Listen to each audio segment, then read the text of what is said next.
Hey, this is Wheat Solo, updating you on the world of monks in the PTR. I had a little bit of misinformation in my past videos. I think only really one thing. Someone told me that Shenlong's works where the amount of damage buff you have is based on how much spirit you have left. The item doesn't really describe it that way. It says once you hit max, you have 300%. It doesn't say you're going to lose anything. And when I was looking at my crits, it never seemed to change. It seemed like once I had the buff up, I was doing 3 times damage. And I'm pretty much just going to go that that's not true. That if you're vomiting spirits, you are doing 300% damage. And that's the misinformation I wanted to correct. And this is me. I was really looking at my build and trying different things and looking what other people were running on hardcore. And in the end, I should have stuck with my guns, but I'm glad I did this, and it really led me to realize something, that cooldown reduction, at least me personally, there's monks who run it, some of them are actually higher than me. I thought I maybe could have grabbed #1 with what I ended up doing right here. I know I could have at least fought for #2 or 3 and probably gotten a 60 done. Hagel Harry? God, I always forget his name, it's so weird. He did a 62. Maybe I can't do that. I was getting used to this build. I was doing a greater rift a little slow. But I'm pretty sure I could have done this 59, which again I think ranks as a 60 or something. It's kind of weird. But unfortunately, as you'll see at the end of the video, you'll get a kick. It doesn't quite go as planned. But that's okay, I'm over it now. I've recovered, and I'm ready to go. Anyways, so originally I was running a diamond in my helm, no beacon of Yatar, and my only cooldown was from my diamond and Gogok. And Gogok, it's nice to have some cooldown, I mean, let's be honest, just a little bit helps. But Gogok is mainly for the attack speed now. So what I do here is, by the way, I'm running Eye of Edich and String of Ears, which I think are very solid choices. You do have some options here. Hellfire Amulet is very popular, depending on how good it is. I actually am going to be switching to one, I think. I'm having a tough time right now. I don't want to spoil anything, but we'll see what happens when I'm ready to rift again. It's probably pretty obvious what's going to happen in this video. Now, but I think Hellfire Armory is a solid choice. Another passive's great. I still think Eye of Edich is fine, especially for hardcore, even softcore. And in the belt slot, I don't know if anyone in hardcore is doing it, but there's always that option to run like Wishing Hour. I think that might be a little risky, but the point I'm bringing up is attack speed. Attack speed, attack speed, attack speed. Okay, so with the Zodiac passive, every time you hit, I mean, look at my attack speed right now. I was having so much fun with this. I'm a little bit weaker, but the fact that I'm attacking so much means my cooldowns come back quicker.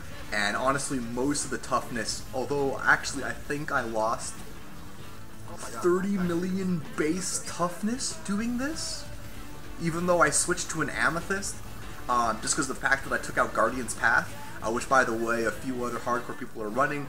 I know some people who don't like it on hardcore. I was just talking to somebody. I always loved Guardian's Path. I always thought it was great. You know, it's a personal preference thing. It is dodge. It is RNG. There are some things you cannot dodge. I understand that. You're already running agility, which gives you dodge. You don't get quite the full benefit. I think it's worth it.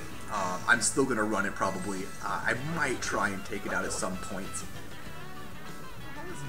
But with the attack speed here, you get Sank back so quick. You get Breath of Heaven back so quick. For one, my attack speed is so much higher all the time. Like, I feel like I can fight the vomiting even with not any proc. I don't care if I don't have Breath or Flying Dragon or anything. I mean, actually, I think you do actually need one or you will lose that battle. But for the most part, you'll always get Spirit back.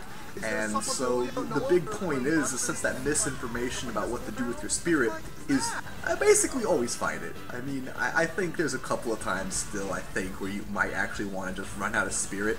But if you're running the amount of attack speed I have here, I don't think that'll ever come up. And now I'm seeing I might have to run out until I can get back to this level. But in this video, I'm really bummed out about this. Sorry, I'm getting a little salty watching this. I don't know what's going to happen in a second. But, so the point is attack speed, attack speed, attack speed. One of the great things about attack speed and one hands and life on hits is it's basically defensive, and when you're combining it with Zodiac, it's even more defensive, because not only are you using your attacks to heal yourself, you're using your attacks to reduce your cooldowns.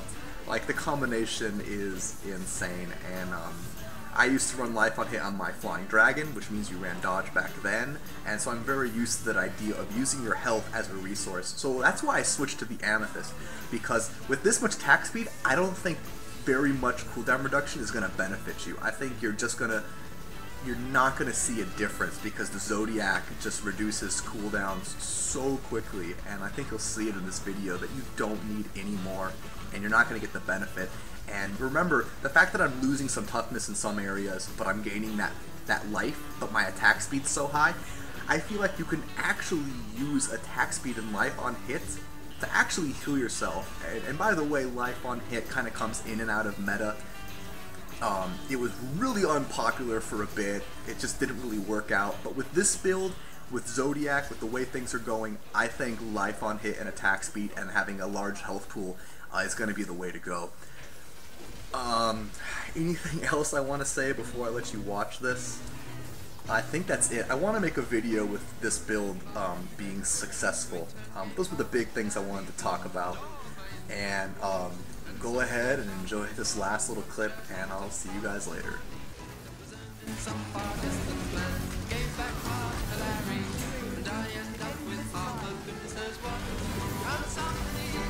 Hey, Geralt. Oh my god.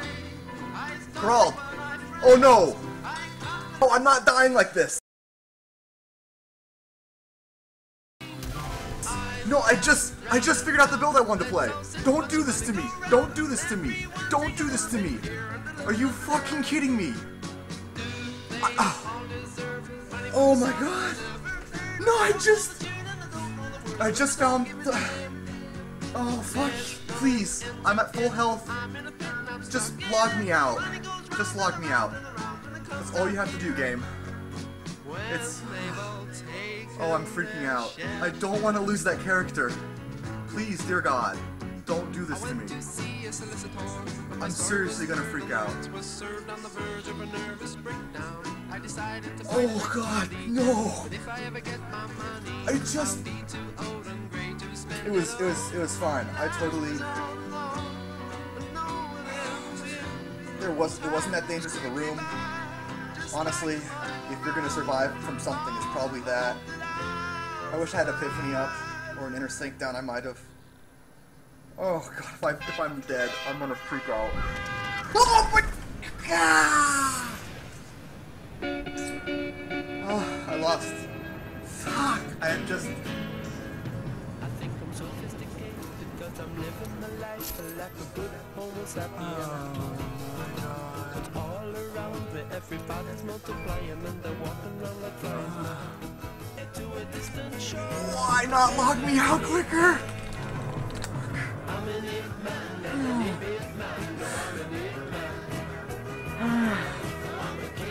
I can't take it. Yeah, I guess.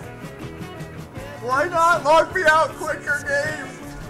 There was nothing there.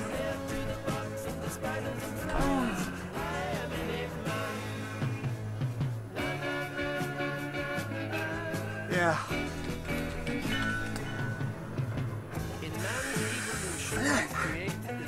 I just, like, if I could just see the build, just finish the rift, I know that was the direction I wanted to go. I was so happy with it. Alright. Alright,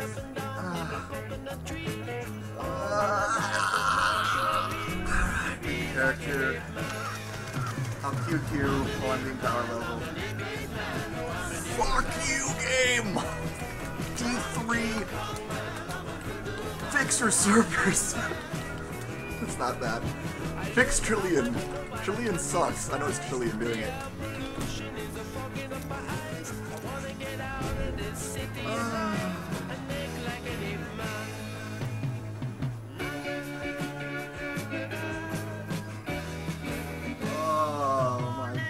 god, I totally